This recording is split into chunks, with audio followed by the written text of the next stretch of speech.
ဘာတွေအားလုံးမင်္ဂလာပါသူဒီကောင်လေးရှိပေးပါဆရာကောင်းမှကြိုဆိုပါတယ်ကဲဒီနေ့တော့ဘော်ရာတွေမနက်ခင်းနဲ့ညနေခင်းမှာဘော်ရာတွေပြီးပေါက်သွားရင်တော့38ဝမ်ချင်းသမားတွေရော3ရက်မွေးသမားတွေရောညနေခင်းမှာ3ငါထတာကြောင့်မို့လို့38ပေါက်သွားပါတယ်ကဲဘော်ရာတွေရှယ်ပေါက်တယ်နော်ကဲအဲ့ဒါဆိုရင်ဒီတစ်ပတ်3ရက်နေ့ကနေ9ရက်နေ့အတွင်းဆရာရဲ့အောင်မြင်မှုလို့ပြပြမယ်နော်ဒီနေ့နေ့မှာပြတ်သွားတယ်အင်္ဂါနေ့မှာ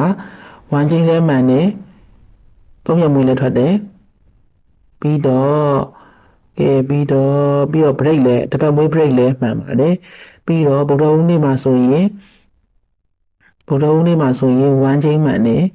ဝမ်ချင်းမှန်ပါတယ်ပြီးတော့မွေးကနန်း၈ကွက်မှာထဲထွက်သွားပါတယ်309ဟုတ်ပြီနောက်တစ်ခုကြာပရင်းနေ့မှာဆိုရင်တော့ကြာပရင်းနေ့ကတော့ပြတ်သွားတယ်เนาะကြာပရင်းနေ့ကတော့ပြတ်သွားပါတယ်ကဲတောက်ကြနေ့မှာအပြီးပြန်လိုက်လို့ရပါတယ်တောက်ကြနေ့မှာဆရာတို့ဝမ်ချင်းရော3ရက်မွေးရောထွက်ပါတယ်ပေါက်ပါတယ်เนาะကဲအဲ့ဒါဆိုရင်ဆရာတို့ဒီတစ်ပတ်လုံးမှာဆိုရင်5ချိန်မှာ3ချိန်ပေါက်ပါတယ်เนาะ3ချိန်ပေါက်ပြီးတော့တင်ခွက်ကတစ်ခွက်တန်းထွက်ပါတယ်တင်ခွက်တစ်ခွက်309တန်းထွက်ပါတယ်မွေး break လဲမှန်ပါတယ်ပြီးတော့3ရက်မွေးပတ်တီလဲမှန်ပါတယ်1ချိန်လဲမှန်ပါတယ်နော်နောက်ပတ်တွေမှာအခုလိုမျိုးပေါက်ချင်တယ်ဆိုရင်ဆရာရဲ့ channel လေးဖြစ်တဲ့သူတိcalculation admin ပိုင်းဆရာကောင်း channel လေးကို subscribe လုပ်ပြီးတော့